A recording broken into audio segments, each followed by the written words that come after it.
भारत का सबसे बड़ा एनिमी कौन? एनिमी यानी कोई ऐसा जो भारत की तरक्की नहीं देख सकता, जो भारत के लोगों का भला नहीं चाहता और खुद का एजेंडा चलाता। आज बात किसी एक देश की नहीं, एक सिस्टम की हो रही है, जिसकी वजह से भारत की तरह कई डेवलपिंग देश सफर कर रहे हैं। एक ऐसा सिस्टम जो पैसे वाले देशों को और पैसे कमाने में हेल्प करता है, लेकिन डेवलपिंग देशों की पॉलिसीज में छेड़छाड़ करता है। इस सिस्टम का नाम है WTO, वर्ल्ड ट्रेड ऑर्गेनाइजेशन। कुछ दिनों पहले भारत के लीडर्स ने ऐसा बयान दिया कि भारत WTO के सामने नहीं झुकेगा। ये कोई कंस्पिरेसी थियरी नहीं, एक कड़वी सच्चाई। इस वीडियो में कुछ ऐसे फैक्ट्स हैं जिन्हें देखकर आप शॉक हो जाएंगे और कहेंगे अबे साले। तो प्लीज इस वीडियो को एंड तक देखिए, और अगर आपको लगता है कि हमारी बातों में कुछ सेंस है तो इस वीडियो को शेयर कीजिए। चलिए पहले एक आसान भाषा में समझते हैं कि ये WTO है क्या और करता क्या। दूसरे वर्ल्ड वॉर के बाद सबको रियलाइज हो गया कि हमें कंपटीशन की नहीं, कोऑपरेशन की जरूरत है। इसी नोबल आइडिया से कई ऑर्गेनाइजेशंस का जन्म हुआ। United Nations, world bank, IMF इसी आइडिया के बेसिस पर बने। कोऑपरेशन का मतलब व्यापार, ट्रेड। और अगर पूरी दुनिया में ट्रेड करनी है तो कुछ कायदे कानून होने चाहिए, उनकी रखवाली करने वाला भी कोई चाहिए, कोई ऐसा जो अनबायस्ड हो, निष्पक्ष हो। अगर किन्हीं देशों में ट्रेड रिलेटेड डिसएग्रीमेंट्स होते हैं तो उन्हें सॉल्व करने वाला कोई हो। इसी आइडिया से WTO की शुरुआत हुई। बेसिकली आज की घड़ी में WTO का ऑब्जेक्टिव है कि उनके मेंबर कंट्रीज के लोगों का स्टैंडर्ड ऑफ लिविंग बेहतर हो, उन्हें इंटरनेशनली ट्रेड करने की अपॉर्चुनिटी मिले और ओवरऑल एक फेयर माहौल बना रहे। तो फिर प्रॉब्लम क्या है? वो कहते हैं ना, all people are equal but some people are more equal than others. मामला कुछ ऐसा ही है। WTO के मेंबर देशों ने अलग अलग अग्रीमेंट साइन किए हुए हैं, जिनमें से एक अग्रीमेंट है AOA, अग्रीमेंट ऑन एग्रीकल्चर। और इसी अग्रीमेंट के बेसिस पर WTO में बार बार भारत के अगेंस्ट केस होता है। क्यों?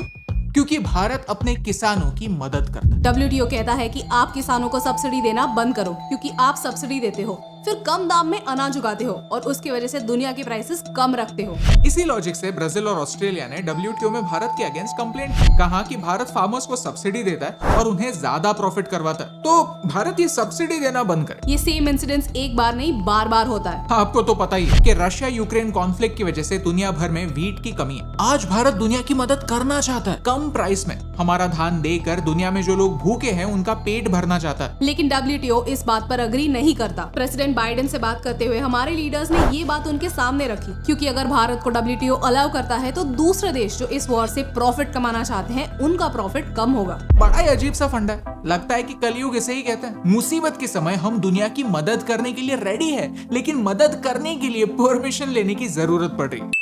आप सोचते होंगे ठीक है, रूल्स आर रूल्स, रूल्स है तो सभी के लिए सेम होंगे और सभी को अप्लाई होंगे, बट ये लॉजिक भी WTO नहीं मानता। अमेरिका भारत के मुकाबले 150 गुना ज्यादा सब्सिडीज अपने फार्मर्स को देता है, लेकिन उनके सारे सब्सिडीज माफ होते हैं। उन्हें ट्रेड करने के लिए एक फ्री हैंड मिलता है। यूरोप भी अपने किसानों को भारत से 20 गुना ज्यादा मदद करता है, लेकिन यूरोप की सब्सिडी से WTO को प्रॉब्लम नहीं। हिपोक्रेसी की भी सीमा होती है।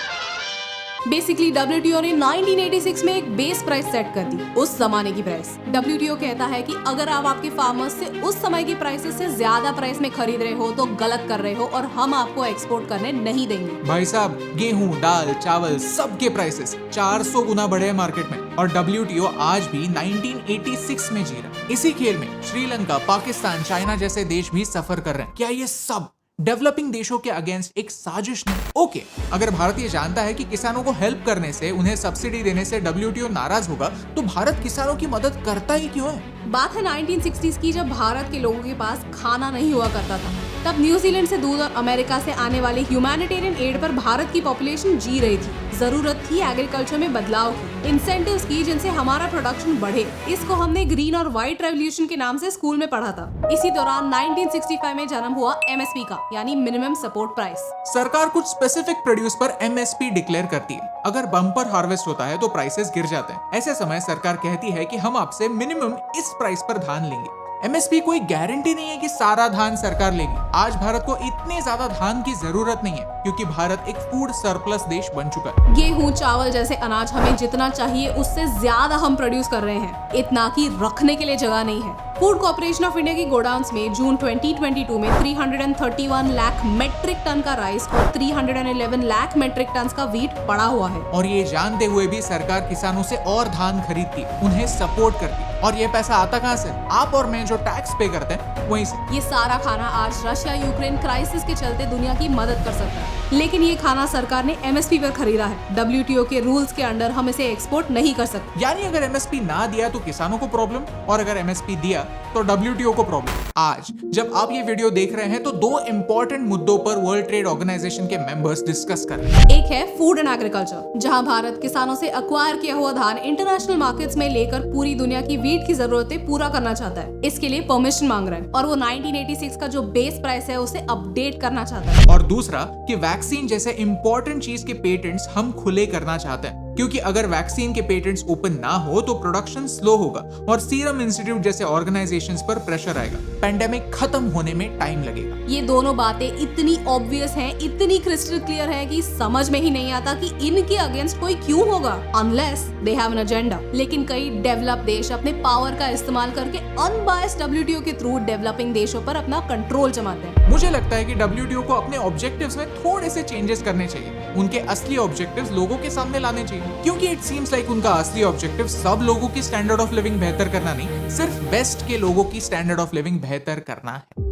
आज WTO सिर्फ भारत का नहीं, सारे डेवलपिंग कंट्रीज का एनिमी बन चुका है, जो सामने से नहीं छुप छुप कर वार करता है, इकोनॉमी को ग्रो होने नहीं देता। तो आज का ये वीडियो क्यों? ये सच लोगों तक पहुंचाने में हमें आपकी मदद चाहिए। हमें ये याद रखना ही होगा कि कोई भी देश किसी का सगा नहीं होता। रशिया को यूक्रेन क्राइसिस के लिए ब्लेम करने वाले देश खुद एक फूड क्राइसिस क्रिएट कर रहे हैं सिर्फ अपना डोमिनेंस बरकरार रखने के लिए। सोचिए, क्या ये क्रूल नहीं है? सच ही है। In geopolitics there are no permanent friends, only temporary interest. और यही इंपॉर्टेंट मैसेज आप तक पहुंचाने से मुझे फर्क पड़ता है।